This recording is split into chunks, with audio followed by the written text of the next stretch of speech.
Hi, Carter. Hi. How are you, man? Good, how are you? All right. Good. I'm doing great, thanks. We're going to have a lot of fun today. We're going to talk about the tape measure. Okay? So, you've got one over there by you, and I've got one here by me. And we're going to talk about the parts of the tape measure. We're going to talk about how to use the tape measure. And then we're going to talk about how to read the tape measure. And the reading is the hardest part. Using the tape measure is pretty easy. So let's start with the parts of the tape measure. So what we're holding in our hand right now, basically, is the case, right? It's the case. Now, underneath at the bottom here, you'll feel that your finger catches on that little end that sticks out, right? And then you pull this out, it's yellow, we call that the tape, right? And all the numbers are on this tape to allow you to measure. So it's called the tape measure, right? So here at the end that our finger kind of got caught on so that we could pull it out, this little shiny part here on the end is called the hook, okay? So that's the hook. And what you do is you take the hook and you put that on the board, and then you draw the tape out until you get beyond the board so that you could measure a board. But you're not always measuring a board. You might just want to measure part of a board so you could make a cut. But anyway, you get the idea, right? Yeah. Okay, so what other parts do we have here? Oh, this is a cool part. Not all tape measures have this, but ours do. And up here, there's a little slide. See that? Okay, so when you draw the tape out, as you have done, and then you slide that down, the tape doesn't go back in. So it locks it into place. So we call that, and what finger did I use to operate that little slide? Your thumb. Thumb. So we call that the thumb lock, because the thumb locks the tape in place, okay? So now we've gone over the parts. We've got the little tab here on the end that's called the hook. We call the part that's yellow with all the numbers, that's the easy one, right? What's that? That's the tape. That's the tape, right? And then what's the whole thing called right here? Do you remember? The case. The case, right. Now, what's this called? The thumb lock. The thumb lock, because that locks the tape down. Let's see here. Let's start out. Let's go ahead and use this board right here, okay? So, and I'll put my tape measure down. Now, what I want you to do, yep, you're ahead of me here. So you've got the tape measure drawn out on the board. I like that. Now, here's a cool thing too. The way you have the tape oriented to the board is really important. And you have it done correctly. You sometimes can have a tendency, or may see people try to take a reading that way.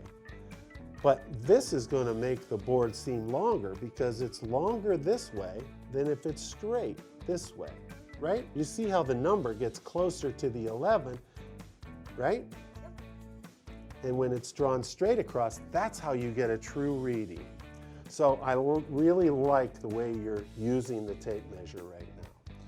So let's get back now to reading the tape measure and actually measuring this board. So when you look across the tape measure, you see the whole numbers. What's the first whole number that you see that's closest to the end of the board, but it's not past the end of the board? A 10. A 10. Let's see. That's what I see. I see 10. And what do you see after the 10? A whole bunch of lines. A whole bunch of lines. So we're getting to those lines. We're going to figure those lines out.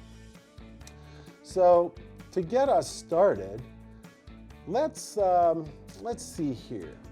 Let's count the lines after the 10 all the way to the end of the board. Whoops, hang on one second, Carter. We better write that 10 down, right? Let's write the 10 down because that's part of our answer. We know that this board is 10, and we can't write a whole bunch of lines because that's not a measurement, right? 10, we know it's 10 and something. So go ahead and draw your tape across again. Okay, good. Now count the little lines after the 10 until you get to the end of the board. Can you count them? It's kind of hard, but I'm sure I could. Okay. 1, 2, 3, 4, 5, 6, 7, 8, 9, 10, 11. Not so hard at all. That's exactly right. I was staying right with you, and that's exactly what it is, 11. So we know that the 10 is a whole number, right? And we know the 11 is a whole number. So we know that you have 11 of those lines. 11 of those lines. So 10 and 11 lines. So let's say that that's the numerator. We're going to call that the numerator, okay? Because that's what it is. That's helping us get to the fraction that makes up the distance between the 10 and 11 that represents part of your measurement. So write down, get your numerator started next to your 10. We know that it's 10 and 11 is the numerator. Is the numerator on top or the bottom? On top. And what's on the bottom? The denominator. Let's go for the denominator now. We're getting close. That's the only thing missing, right? So it's going to wait till you see what happens and how this all comes together, because you just saw it as a bunch of lines, right? How many little lines are there between 10 and 11? And we just happen to have this is a lot larger than looking at the tape measure, and it'll make it easier for you to figure out or to look at. Does that help? Yeah. Okay, good. All right, so we got 1, 2, 3, 4, 5, 6, 7, 8, 9, 10, 11, 12, 13, 14, 15, 16. 16, right? So 16. So what was the numerator? 11, What do you think the denominator is? 16. 16. So put the right. 16 there. Now let's talk about how to read that, right? Let's talk about how to read that. So you know that the 11 is the numerator. We know there's a line there, and that's what we're talking about. What does that line mean? And then there's the 16 as the denominator. Now some people look at that 11 and then the line in the 16, and they look at it as 11 over 16, right? 11 over 16. That's one way to look at it. When I see that, I look at it as 11, and I think that line means out of, out of. So it's 11 out of 16. 16, exactly, 11 out of 16. So to me, that's about math, 11 out of 16. It's a fraction of a whole. It is part of a whole. And that's the fraction that you have, 11/16, right? So when I visualize 11/16, I see 11 red marbles out of 16 marbles, right? 11 out of 16 marbles are red. And in this case, 11 out of 16 little lines covered part of your board, and the other lines hung off the end. They weren't part of your measurement, right? Right. And we're only interested in those 11. So does it help to visualize that when I use the marbles? Yeah. Like that?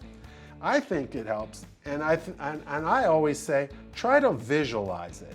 Don't memorize this. This is much easier. It's for you to visualize it. I think that helps, right? Yeah. Okay, great. So now there's one other thing that I want to point out. Oh, here we go. Grab your tape measure. One other thing I want to point out. So on some tape measures, when you're counting all these little lines between the whole numbers, sometimes there are 16 like you had between 10 and 11, but sometimes you'll see 32 lines. But you don't do it, Carter. You don't go about the calculation any other way. It's all about counting the lines. Just count the lines. If you count all the lines between the whole number, that is your denominator, right? Yep. And if you count all the little lines, whether there are 32 of them or 16 total for the denominator, You count all the little lines to the end of whatever it is you're measuring, between those that's hanging off, right? And how many that is represents the Numerator. It's the numerator. You've got it. You've got it. All right, that's great. Do you have any questions? Not really. All right, well, let's hope that our friends out there, our new students that are watching this, that this helps them too. So thanks for helping me out with this today, Carter. Thanks for letting me come. Absolutely.